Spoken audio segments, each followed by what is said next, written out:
Pada kesempatan kali ini kita akan membahas tentang akuntansi murabahah dari sisi penjual. Untuk materi-materinya sudah kita bahas di kelas. Jadi pada saat ini, kesempatan kali ini saya akan langsung fokus pada penjurnalan untuk akuntansi murabahah dari sisi penjual. Oke, yang pertama dari negosiasi atau pada saat kita membahas tentang persyaratan, ini apakah ada jurnal? Jawabannya adalah tidak. Jadi pada saat nego ini sangat mungkin akad tidak jadi dilakukan apabila ternyata syarat yang disampaikan, syarat yang ditentukan ini ada salah satu pihak yang tidak sepakat. Kemudian yang kedua yaitu akad jual beli. Pada saat akad jual beli ada transaksi enggak? Oke, jadi pada saat akad murabahah, piutang ini diakui sebesar biaya perolehan ditambah dengan keuntungan yang telah disepakati. Sedangkan pada akhir periode laporan keuangan, piutang murabahah ini dinilai sebesar nilai bersih yang dapat direalisasi. Dan pencatatannya adalah sama dengan pencatatan akuntansi konvensional. Jurnalnya yaitu beban piutang tak tertagih pada penyisihan piutang tak tertagih. Yang kedua, pengakuan keuntungan murabahah. Yang pertama, pada saat terjadinya akad murabahah jadi dilakukan secara tunai atau secara tangguh sepanjang masa angsuran ini tidak lebih dari 1 periode laporan keuangan, maka jurnalnya adalah kas piutang murabahah pada aset murabahah pada keuntungan. Oke, kita sepakati dulu bahwa di sini contohnya adalah aset murabahah atau barang yang diinginkan harganya adalah 100 juta. Keuntungan yang telah disepakati adalah 10% dari aset tersebut. Tadi barangnya 100 juta ya, berarti kalau 10% keuntungannya maka ketemunya 10 juta. Kemudian jangka waktunya biar gampang kita pakai 20 bulan. Uang mukanya kita pakai 2 juta. Sedangkan apabila ada potongan, nanti potongannya kita pakai nilainya 300.000. Oke, jadi ketika ini dilakukan secara tunai atau periodenya kurang dari 1 periode laporan keuangan, anggap saja ternyata cuma 10 bulan ya, maka nilainya adalah jurnalnya adalah kas. Kas ini berapa? Kas ini langsung keuntungannya kita akui berarti 10 juta. Piutang murabahahnya berapa? Nilai piutang murabahah ini adalah sebesar nilai aset murabahah, jadi ketemunya adalah 100 juta. Kemudian untuk pada aset murabahahnya sama yaitu 100 juta. Pada keuntungannya langsung diakui sebesar 10 juta. Oke, aset murabahahnya tadi 100 juta ya. Oke, kemudian apabila lebih dari 1 periode laporan keuangan, ini ada 3 pencatatan atau 3 metode. Yang pertama adalah keuntungan diakui pada saat penyerahan aset langsung kepada nasabah. Apabila resiko penagihannya kecil, maka jurnalnya adalah sama dengan ini. Oke, sama dengan poin A ketika diakui secara tunai. Kenapa kok bisa terjadi resiko penagihannya kecil atau kerugiannya kecil? Karena ternyata si nasabah ini sudah biasa melakukan transaksi dengan kita. Jadi kita sudah terbiasa, sudah lancar, maka kita bisa langsung mengakui keuntungannya sekaligus. Cara yang kedua yaitu diakui secara proporsional dengan besaran kas yang berhasil ditagih dari piutang murabahah. Jurnalnya yaitu jurnal pertama adalah pada saat penjualan kredit. Jurnalnya yaitu piutang murabahah. Pada saat awal muncul kas, kalau ini enggak karena kredit. Piutang murabahah nilainya adalah seluruh total dari aset dan keuntungannya, jadi 110 juta. Pada aset murabahahnya tadi berapa? 100 juta. Pada keuntungan tangguhan di sini 10 juta.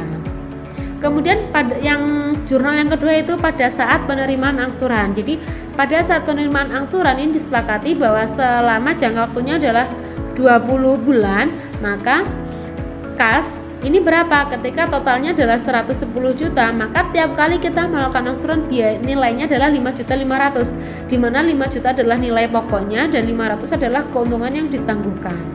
Maka jurnalnya kas pada piutang murabahah nilainya keseluruhan uang yang kita terima, jadi 5.500.000. Kemudian yang kedua, keuntungan tangguhan ini nilainya berapa? Keuntungan tangguhan pada keuntungan murabahah nilainya adalah 500.000 sebesar keuntungan yang kita tangguhkan. Oke. Kemudian yang ketiga, keuntungan ini diakui saat seluruh piutang murabahah berhasil ditagih. Jadi pencatatannya sama dengan poin yang kedua.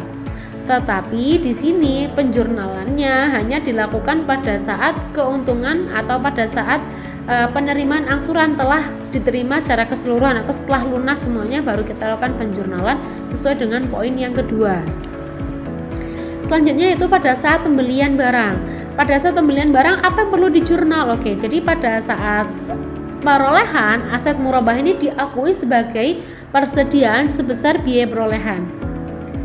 Kalau pada saat kita membeli ternyata harganya adalah 100 juta, maka di sini jurnalnya adalah aset murabah pada kas 100 juta karena kita sebagai lembaga keuangan langsung kita bayar lunas ya. Kemudian selanjutnya, jika terjadi penurunan nilai untuk pesanan mengikat akan ditanggung penjual. Jurnalnya adalah beban pada aset murabah. Nilainya berapa? Nilainya adalah sebesar nilai penurunan nilai tadi. Selanjutnya, jika terjadi penurunan nilai untuk murabah pesanan tidak mengikat, ini dianggap sebagai kerugian. Jurnalnya apa? Kerugian pada aset murabah. Nilainya berapa? Sebesar nilai penurunan nilai. Setelah itu barang kita kirim. Setelah barang kita kirim, ada proses serah terima barang beserta beberapa dokumen, kemudian dibayar. Jadi pada saat transaksi yang terakhir yaitu nasabah ini melakukan pembayaran kepada lembaga keuangan atau melakukan angsuran sesuai dengan kesepakatan. Jurnalnya seperti apa? Oke. Jurnal pada saat si nasabah mengangsur kepada lembaga keuangan, yaitu jurnalnya kita menerima kas. Kas pada piutang murabahah nilainya adalah 5.500.000. Keuntungan tangguhan pada keuntungan murabah nilainya adalah nominal keuntungannya aja berapa? 500.000. Kemudian potongan pelunasan piutang murabah ini diberikan pada saat dilakukan pelunasan. Maka jurnalnya gimana? Jurnalnya yaitu kas. Kasnya berapa? Kas adalah sebesar yang dibayarkan oleh nasabah. Awalnya kan hutangnya 5.500.000 ya tiap kali ngangsur, karena ada potongan maka si nasabah hanya bayar 5.200.000 ya, 5.200.000. Oke.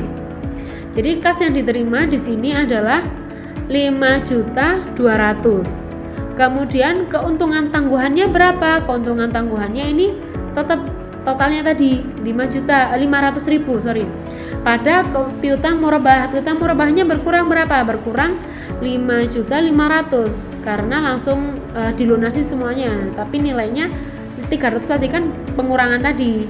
Kemudian pada keuntungan murabah ini nilainya berapa? Nilainya adalah net setelah dikurangi potongan, yaitu 200.000. Selanjutnya pemberian potongan setelah pelunasan.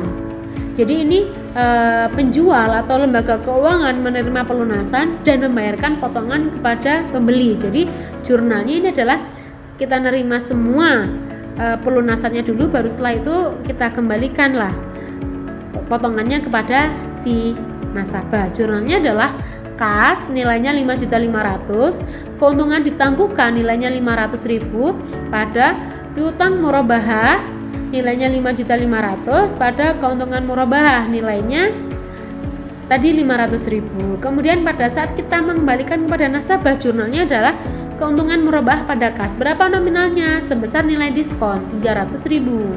Oke, terima kasih. Semoga apa yang kita pelajari hari ini bermanfaat. Kurang lebihnya saya mohon maaf. Saya akhiri. Wassalamualaikum warahmatullahi wabarakatuh.